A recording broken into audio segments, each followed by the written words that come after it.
Hey sunshines, welcome back to my channel. My name is Liza Jane and some of you may also know me as Liza Locks.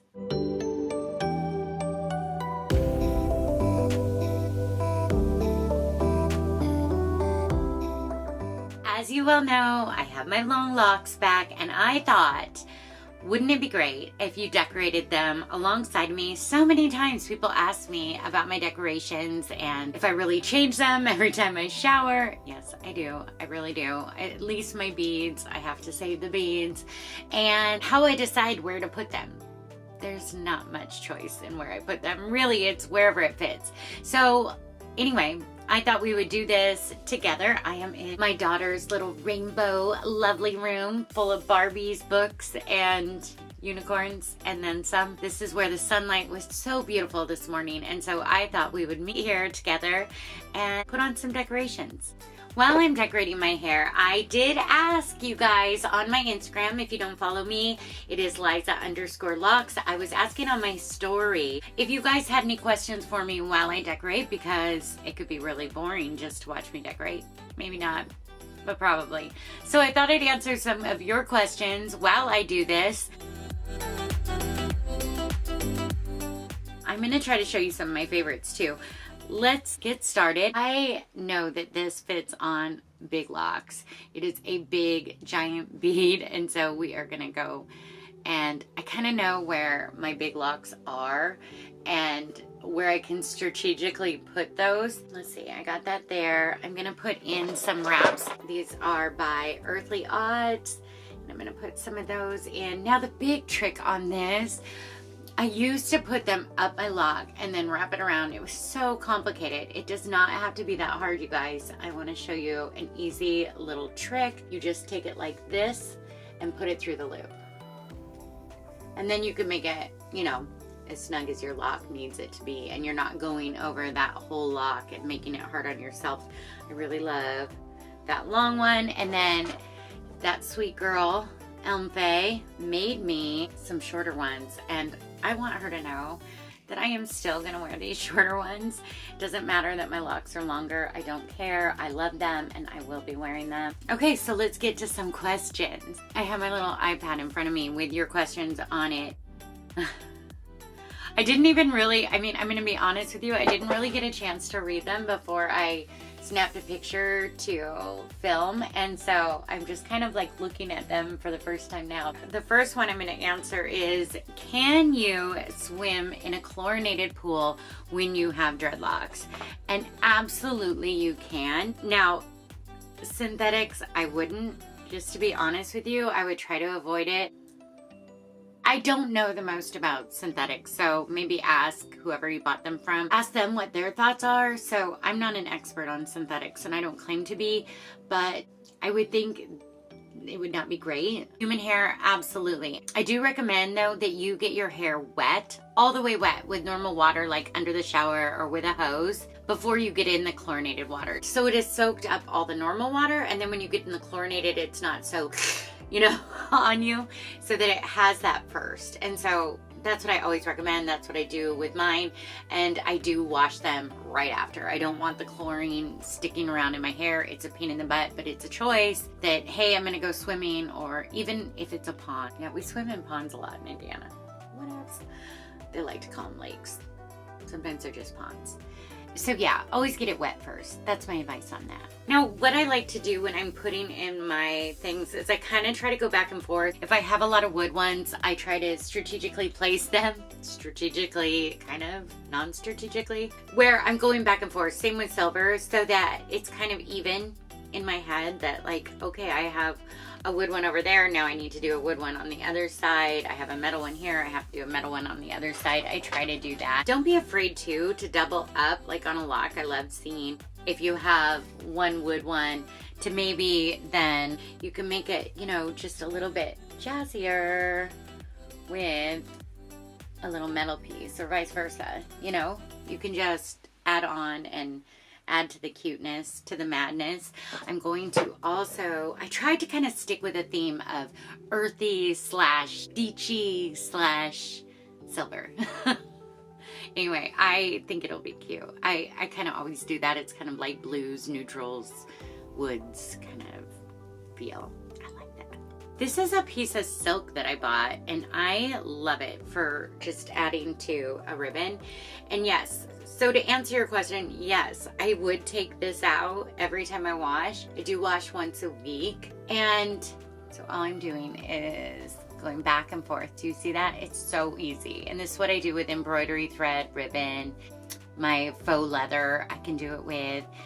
Oh, I forgot to grab some of that. It's just kind of fun just to add that little bit in, and you can get so many colors, and the embroidery thread is so dang cheap, you guys, that if you're on a budget like I am, you can get embroidery thread for seriously, like, I don't know what it is, 2 for $1 or something. So I should have started a little higher on this one because it has a lot of length yet, and I'm already at my wispy ends. All I'm gonna do is I'm gonna let it dangle. Why not? Let's get to another question.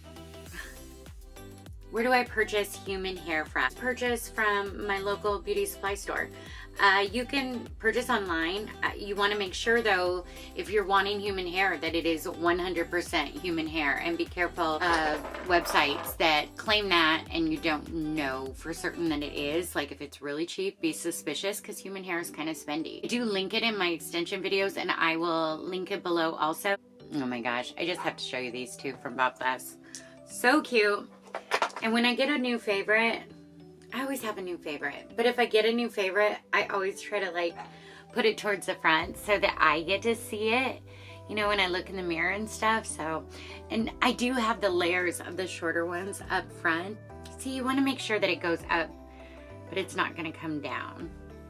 That one's kind of a weird piece. Never knows what it wants to do. Why am I a dread girl? I love my locks. I love locks, and I'll always be a dread girl.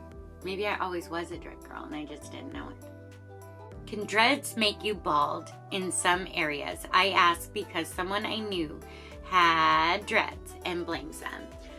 Absolutely. Like if you have a lot of tension in one spot, if they're really pulling in a section, they're super tight, this can cause alopecia, and just how stressed out they are and how tight your root maintenance is. You have to be careful of that. I don't think I'm gonna have any problems with that because I love loose roots and I don't ever do them too tight. If you notice in pictures, my roots are very loose. I just prefer them that way. So if you caused a lot of stress or wore heavy things or always wore one style or always had them tight up, or there's a lot of different reasons it can happen. I would say in general, the average person isn't going to have balding from them, but sure, it can definitely happen. And it probably did happen to your friend. You can stop doubting them, but stop worrying for yourself. So this is really weird doing them like this because I don't have one of those flip cameras that I can see myself. So I'm just hoping that I'm doing this well. I do like this little ribbon, and it has seen better days, but it has this cute little thing on the end, and it's a little heart, and I like to wear it. So I'm gonna put that one in. Sometimes I put the heart on the bottom, sometimes I put it on the top. So on new locks, I will take out my embroidery thread every couple weeks. These ribbons will come out every week I shower. The thing about embroidery thread when you have new locks is it can become, or old locks, it can become like a part of them, and you could lose them. And some people don't care. They're like, it's a part of my lock, and that's fine if you want embroidery thread in your lock forever.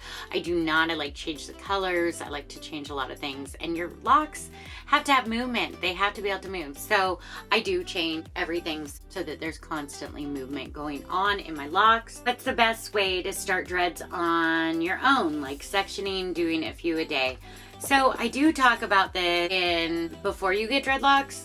So if you haven't seen that video, definitely check that out. I definitely recommend having somebody else help you with your sectioning. It's just so much easier. When I first started, my mom helped me section my hair, and we just rubber banded it so she could leave and I could keep working on it at my own pace. I would say if you're doing them yourself, allow yourself, you know, days. I did it nonstop, and it took me a few days, and then it took me 2 to 3 more days to get my extensions in, because I still have a family, you know, that needs help and a mom and stuff once in a while. And So yeah, make sure that you have time set aside, that you know that you'll be wearing a hat if you go to the store. These are all things to think about because it will take you time, and expect to, you know, look a little silly for a while.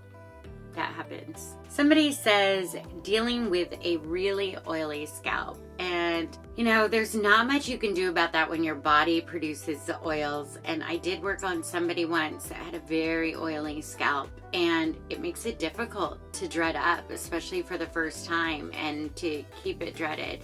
So you just want to wash often.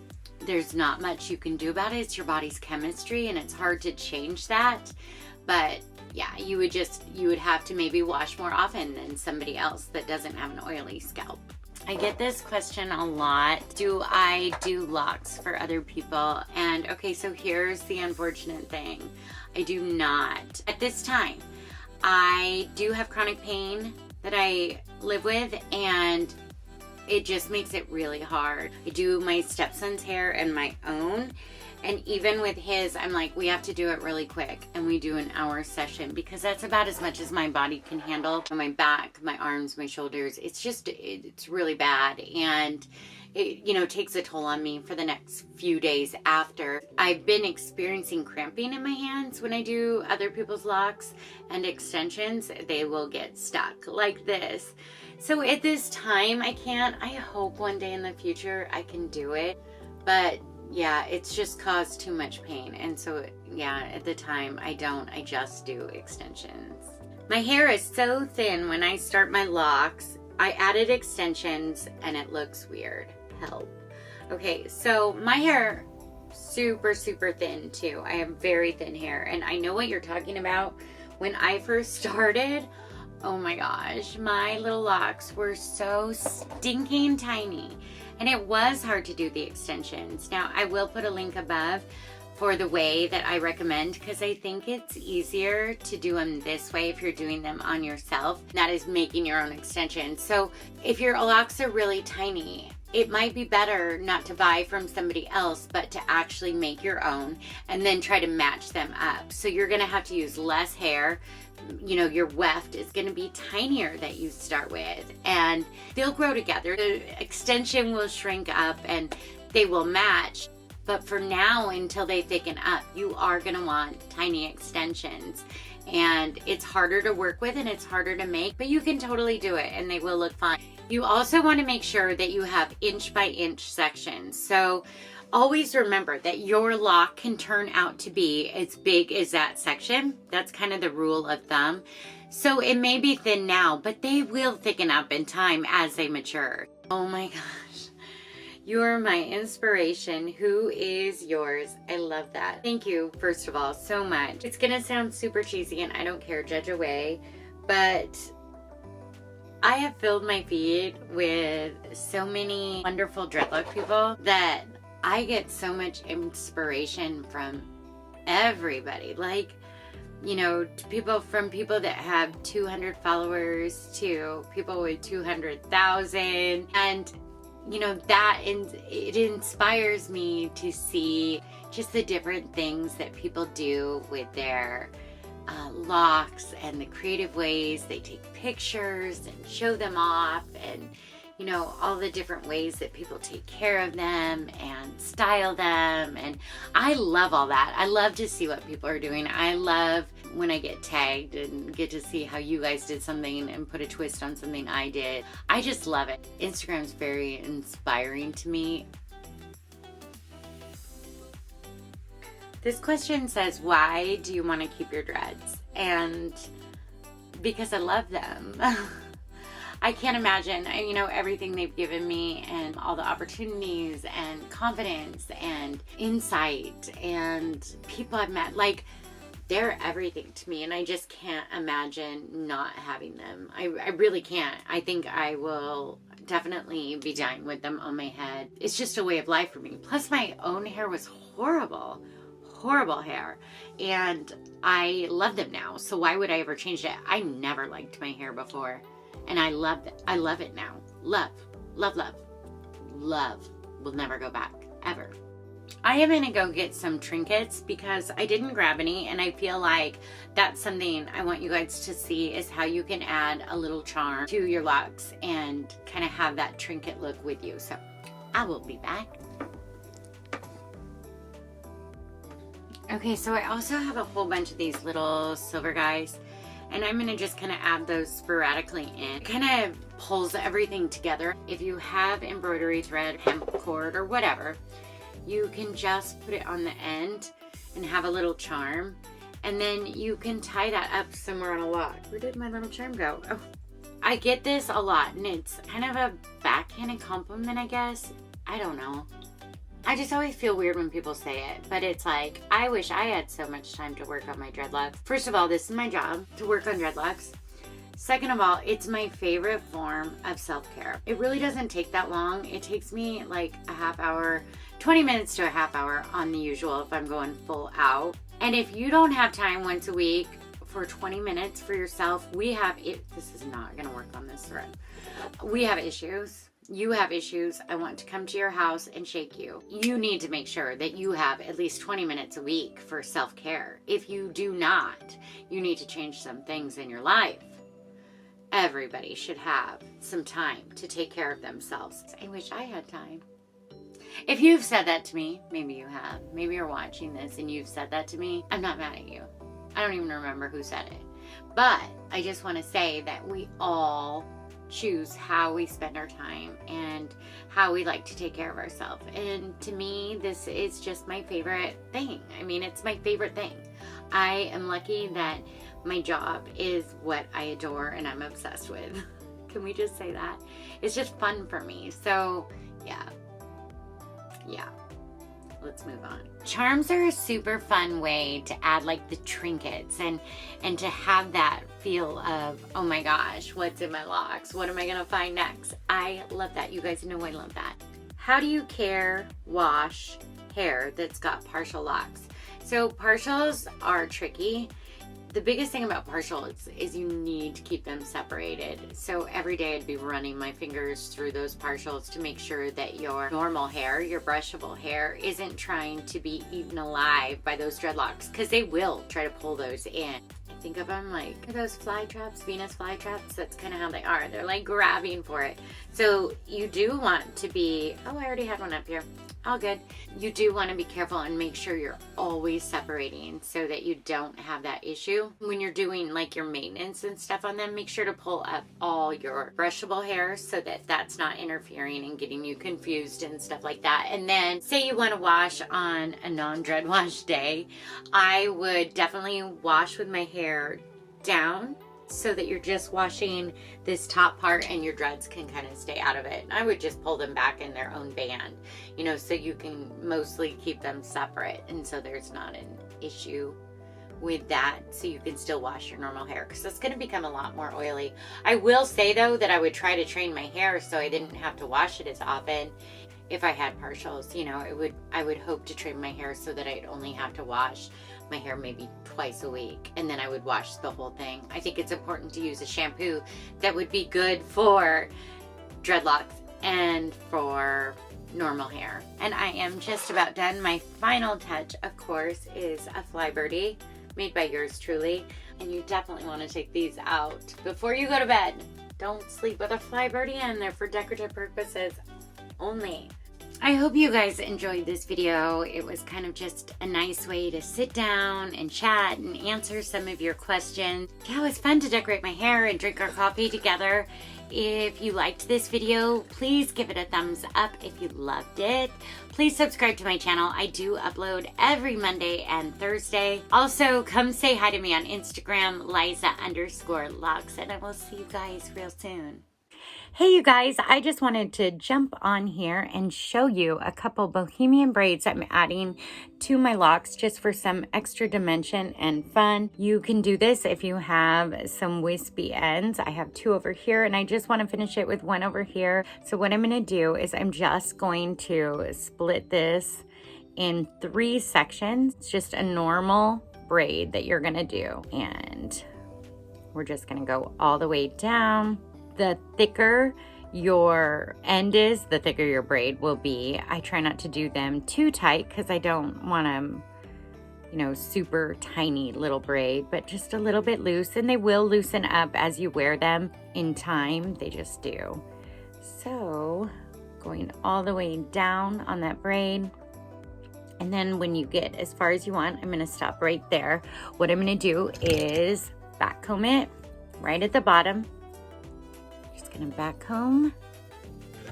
And then I'm going to take my needle and I'm just gonna crochet the bottom of it so it stays locked. Now the great thing about this is in a few months it might get a little bit crazy. You might notice that your braid, your loops are a little bit wonky, and if you want, it'll be super easy to brush this end out because you're not doing like a serious dreadlock at the bottom. It's just back combed with some stitches and just easy breezy to undo eventually if you want. I'm just putting in a few fun little stitches. And that's it. That's all you have to do. So the bottom is actually locked. Your braid is there. And now I've got a few little braids within. I love it. I hope you did too. Thank you to all of you who asked the questions so that I had something to talk about while I did my hair today. I appreciate you guys so much. It's my favorite part, all the clanking. Do you hear it?